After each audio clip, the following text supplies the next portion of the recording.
New York State, people were really eager to get back out, but safely, and to make sure that they were comfortable with where they were visiting. And so we had a big push this summer on our local audience, telling them to rediscover Rochester. It's time to be a tourist in your own town and to get out and explore some of the things that we just may take for granted living here. So with that being said, I will show you why you should rediscover Rochester.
Are you feeling inspired? Are you ready to go out and rediscover Rochester? Well, I hope so, because I'm going to give you about a million more reasons why.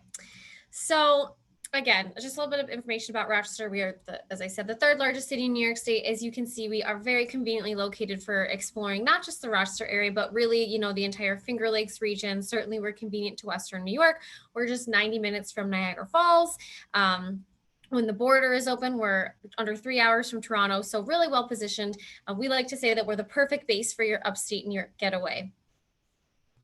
Okay, so we have a few things that we are just do really well here in Rochester. And I'm going to kind of go through each of these in a little bit more detail. But so you can kind of see where we're going and the different topics that we'll talk through. But we definitely excel in the areas of family travel, arts and culture, women's rights, civil rights, outdoor recreation, history, wining and dining. And I'll talk more about why we are the Flower City. So to kick things off, family.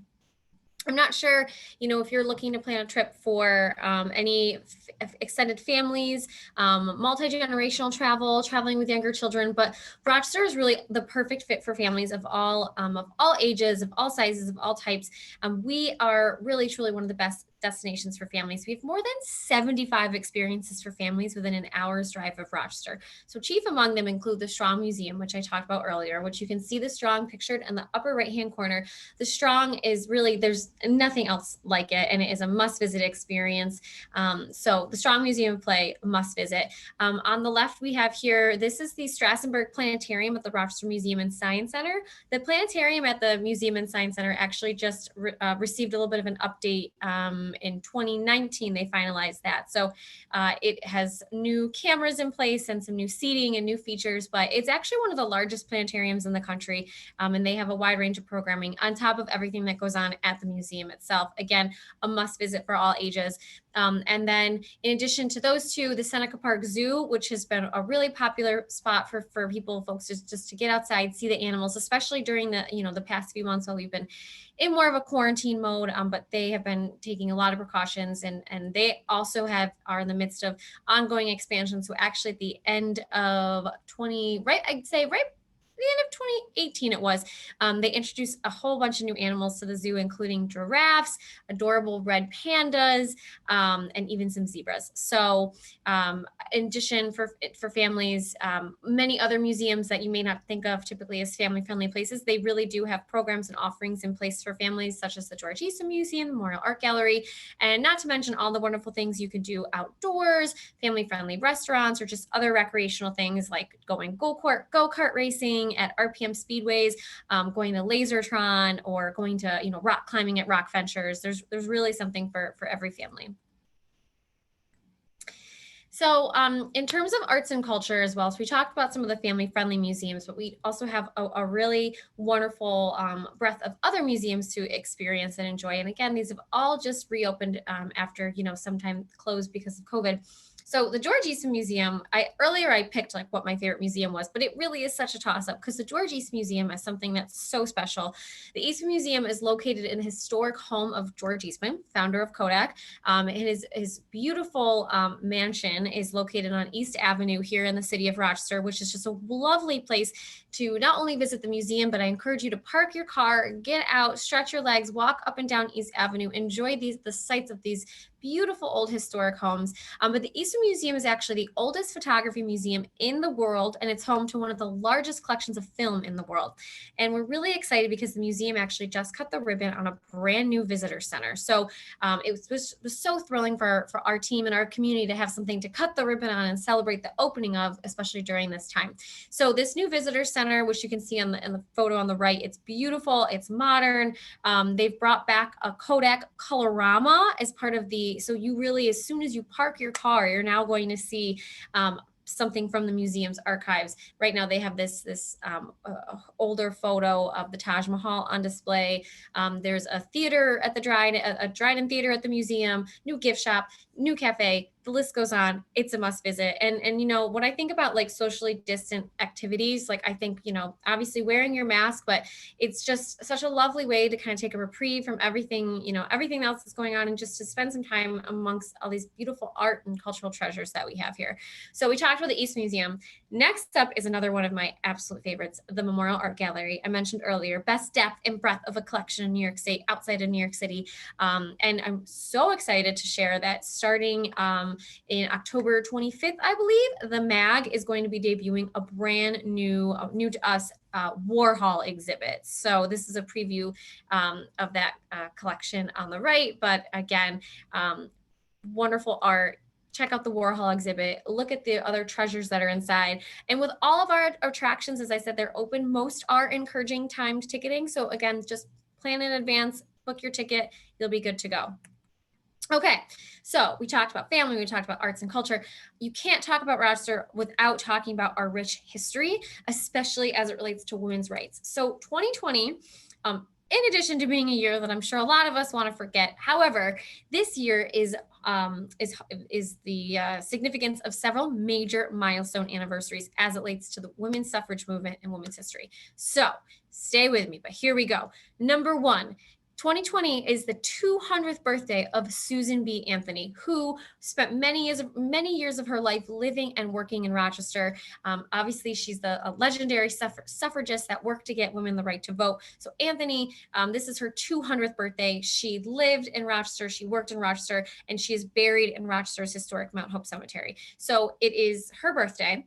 This year also is the 100th anniversary of the 19th Amendment, which gave women the right to vote, and it's an election year. So, it's an opportunity just to be reminded of the importance of voting and having the right to vote. So you really can't tell any of those stories without talking about Rochester, New York, and the role and the legacy of the women's rights and women's suffrage movement, which really, there was the first convention in Seneca Falls, just east of Rochester, but the work itself happened in Rochester. Someone recently said to me, think about Silicon Valley. That's where, if you want to be in the tech industry, that's where you go. That's where the work is done. That's where the movers, the movement makers are. And that's what Rochester was. Rochester was like the Silicon Valley of the women's suffrage movement. And I love that comparison because this is really where history happened. So for those of you who want to learn more about Rochester's role in women's suffrage and women's history, must start with a visit to the National Susan B. Anthony Museum and House. It's the historic landmark home of Susan B. Anthony, center on our slide here. From there, you can go to the Susan B. Anthony Park around the corner from the house and take in this wonderful statue entitled Let's Have Tea, which pictures two of Rochester's most famous sons and daughters. And that would be, of course, Susan B. Anthony and her friend, both in real life and certainly in the history books, Frederick Douglass, who also lived and worked in Rochester. Then your tour is going to take you over to Mount Hope Cemetery, where you can see Susan B. Anthony's grave. And this picture is actually from Election Day 2016, but I'm sure we'll see something similar in just a few weeks, but it's become a little bit of a tradition to place your I voted sticker on Susan B. Anthony's grave, because of course, Anthony died before women had the right to vote, but were it not for women like her, I wouldn't have the right to vote today. So really exciting. If you're at all interested in women's history, this is a wonderful place for you to explore. But as I said, we're also the home of Frederick Douglass. So Douglass, of course, was born into slavery and escaped slavery and became a legendary abolitionist. He too was considered a suffragist. Certainly, he was present at the Seneca Falls Convention in 1848, but he lived for longer than anywhere else. He lived in Rochester. And this is actually a quote that you can see in a mural here. The mural is on a school that is in the in the Highland Park neighborhood here in the city of Rochester, and this is very close to where the Douglass family farm was when he lived here in the 1800s. But this is a quote that he had, which was, "I shall always feel most at home, more at home in Rochester than anywhere else in the country." And we're very proud to be the home of Douglass and to have been, really just this hotbed of these incredible figures in history that have changed our world as we know it today. So Frederick Douglass's birthday, his 200th birthday was 2 years ago. So he was 2 years older than his dear friend, Susan B. Anthony. So to commemorate Frederick Douglass's 200th birthday, a series of statues, which you'll see one of them here in the upper left-hand corner, were erected around Rochester, but there's about a dozen of them. Now, the significance of the statue is because Rochester is actually the home of a Frederick Douglass statue that when it was put up in, I want to say 1900, 1905, but when it was put up, it was actually the first statue in the United States that was built in honor of an African-American person. So we're really proud that statue is still on display here in Rochester. You can find it in Highland Park. And so replicas of that original statue are what went up all around town. You can actually, it's a self-guided tour now to go to all the different areas where these statues are. And you can look at the website douglasstours.com to learn what the significance is of those different locations. So this statue is actually the one that's in Mount Hope Cemetery, which is where Frederick Douglass is buried alongside Susan B. Anthony.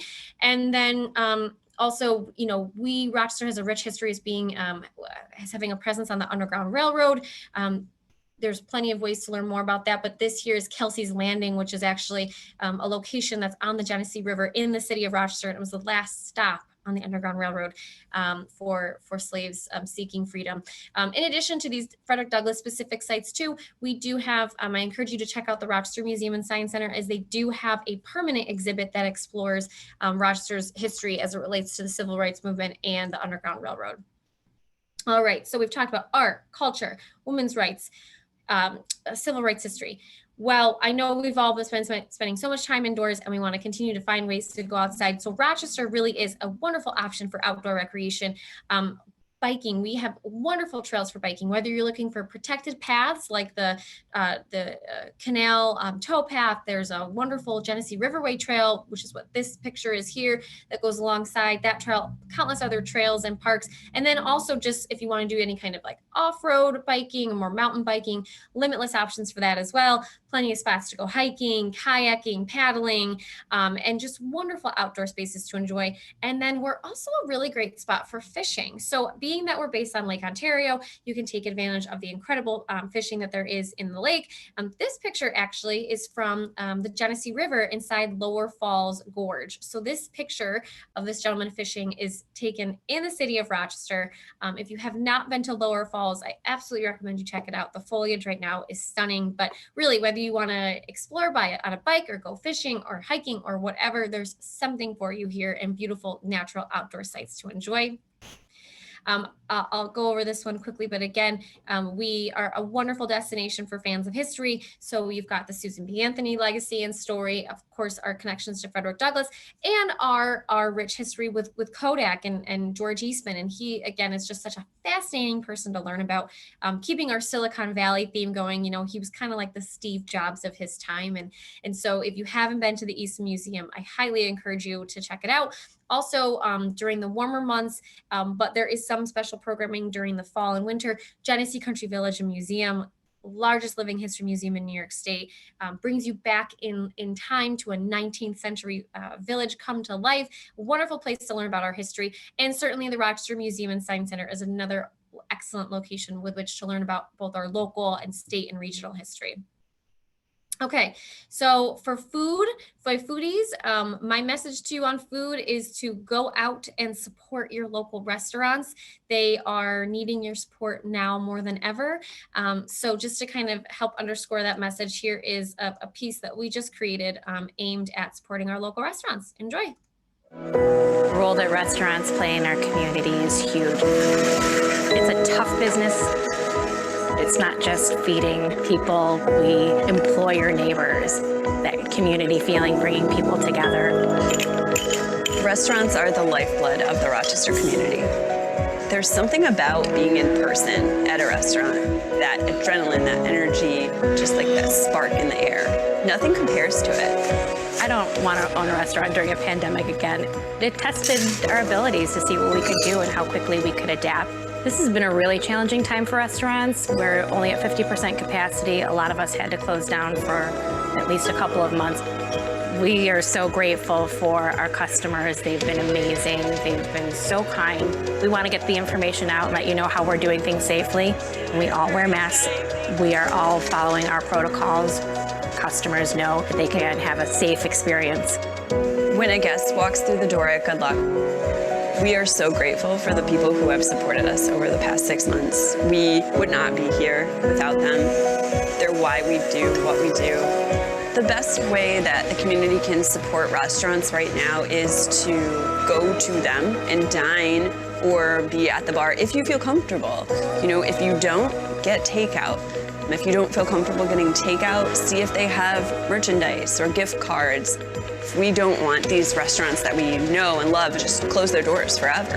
The community has to come together and they have to support restaurants in any way that they can. This really showed how resilient we are and how Rochester and the restaurant industry has come together in a way I never could have dreamed. It really did show us how great people can be.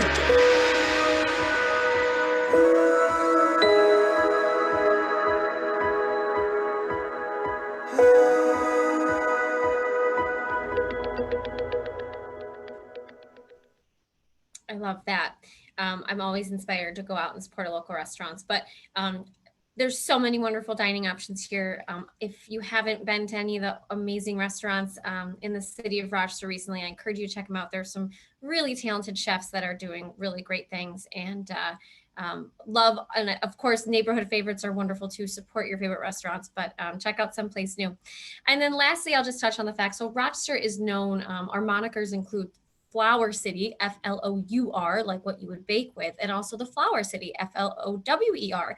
And that is a very fitting name for us because, and I could share more about the history, but I'll just say that we are ripe with gardens and wonderful places for flower lovers to enjoy. So there's wonderful gardens around, but of course, nothing is more majestic than the sight of thousands of lilacs in bloom in Rochester's Highland Park every May. So yes, we do host the Lilac Festival. I hope, my fingers crossed, it will be back in May 2021. But the Highland Park lilacs are, as I said, the largest collection of lilacs in North America. I'm born and raised in Rochester, and I did not know that they were the largest collection until I started working at Visit Rochester. So that is your fun fact for the day. But definitely take advantage of the beautiful gardens that are in this area to enjoy. And I'll also just mention the Erie Canal. There are a number of canal side communities that are throughout the Rochester area that are must visits. The canal really functions as the second main street for these communities. And whether you get, on the canal on a tour boat or a kayak, or you bike or hike alongside it, it's just a wonderful, wonderful experience. And I highly recommend you check it out. And my partners here on the call today are sharing more about what's going on in the other parts of the state. But as I said, Rochester is a wonderful place to start your trip and to explore the rest of New York State. And in closing, we're just scratching the surface on all the things there are to see and do here in Rochester, New York. But this is a nice visual, kind of gives you a snapshot in one glance of just everything there is to do here. And with that being said, I'm happy to answer any questions. That's Okay. wonderful. That sure is. That was just terrific, Rachel. Thanks for going through all of that. I'm a lifelong resident here of Rochester, and I learned some things today. So you got me excited to go see some of our heritage in particular that I wasn't aware of quite how significant it was. Thank you for sharing that. So we've been looking through some questions in the chat box there. Do you have one that you want to start us off with, Laura? Yes, I have several questions that came up for you. One of them is, if you had, now this is putting you on the spot, Rachel, so I apologize in advance. But if you had just one day in the area, what local restaurant, they ask, would you recommend that represents Rochester? Wow, that's really difficult. I guess I would say if you could only go to one, I Or would an recommend, area maybe to explore for restaurants, since you mentioned sure. it. How about this? An area I would recommend you check out the Park Ave neighborhood in the city of Rochester. It's I didn't really spend too much time talking about the different neighborhoods and their different personalities, but it's a very vibrant area to walk alongside. There's a number of different restaurants and cafes, and so you can kind of get in there. You know, there's one intersection where you can actually get literally the 8 or 9 different like ethnic cuisines all in one intersection. It's like a little mini UN, and you know, it's corner of Park Avenue and Berkeley in Rochester. So I would recommend that area, and anything you find there will be a great bet.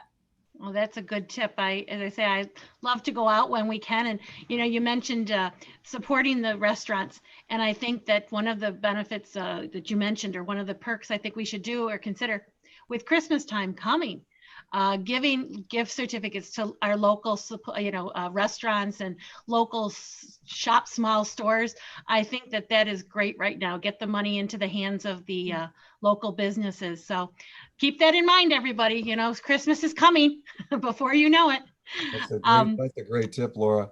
So, Rachel, there's the Genesee River that goes through Rochester, but also the Erie Canal goes through Rochester. And I think there are boats that run on the canal that you can go up and down the canal. Do you know, do those run in the fall if they're operating now? So the canal actually just closed last week was the last day. They closed the season a little bit earlier this year just because of everything that has been going on with COVID. But during the summer months, there is the Colonial Bell that docks out of Fairport, and the Sand Patch tour boat that docks out of Pittsburgh. Those are both on the canal. Our friends at Rochester Pedal Tours do a paddle boat out of the Port of Rochester that goes on the river, I believe. So, and then there's a number of different spots you can rent kayaks and canoes, or even boats just to get out on the waterways. Terrific. That's So great. next spring we can get on the canal in one of those boats. That And sounds I like have one fun. more question that came up. Can I stick it in there for you real quick? Sure. Okay, somebody asked if the public market is open in through the winter or if it closes, before the snow flies, basically.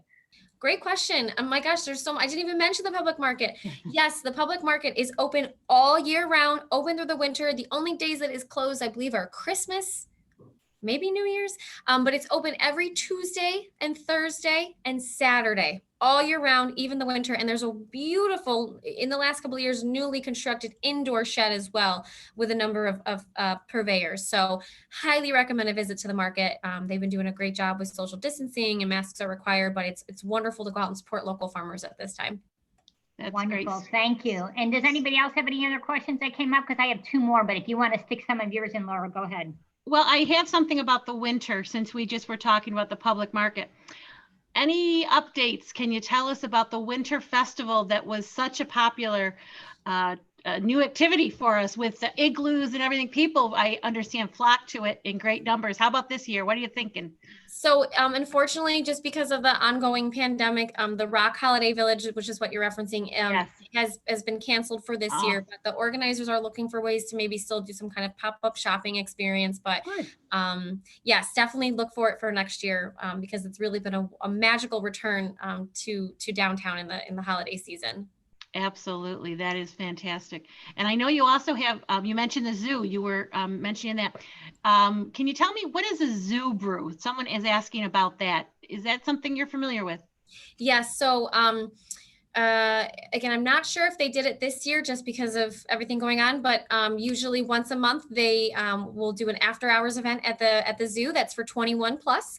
So grown-ups can come and can drink a beer or wine or a soda and spend some time with the animals, and a portion of every ticket from a zoo brew goes towards animal conservation. So it's an after hours, and a lot of the museums too, RMSC, the Strong, they'll do after hour adult only events. So it's a great way if you feel like, well, I can't go there, I don't have kids, first of all, you can go anywhere, anytime. But yes, they do some fun after hours programming.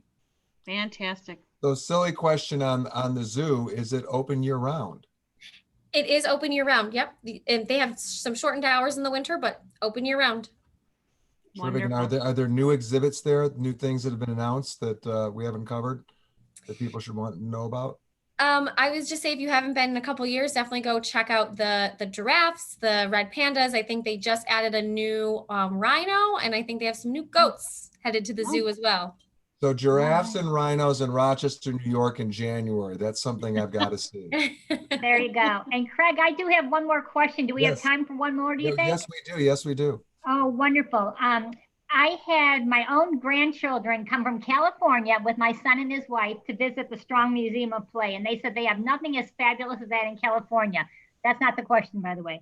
But what I want to know, or one of the visitors wanted to know, is, are you making people like pick a time that they want to go to, like keep the amount of people in the place, to a lower number during the virus? Yes, so most of the museums are doing timed ticketing. So definitely encourage with everything, whether you want to get a reservation for dinner or buying tickets for museum, everything is open. Just purchase your tickets in advance. Oh, great. And they give a time slot so they can plan their day around it then? Yes. That's perfect. Yep. Mm-hmm. Wonderful. Yep. Thank you. Well, thank you so much. It was so nice to spend some time with you all. And if anyone has any questions, please feel free to reach out. I'm happy to share my contact information. But thank you so much for the opportunity.